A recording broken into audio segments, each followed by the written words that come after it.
एक गरीब माँ और उसकी हिम्मत वाली बेटी अनमोल की कहानी। देखो बर्तन धोने वाली की बेटी फाटे कपड़ों में स्कूल आती है। माँ मैं कल से स्कूल नहीं जाऊंगी क्योंकि वहाँ बच्चे फटे कपड़ों का मजाक उड़ाती है। बेटी हिम्मत कभी मत हारो, अल्लाह पर भरोसा रखो। अनमोल ने फैसला किया वो मेहनत करेगी और माँ का भरोसा कभी नहीं टूटने देगी।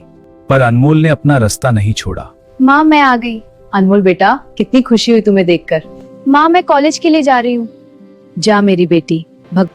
अनमोल शहर चली गई।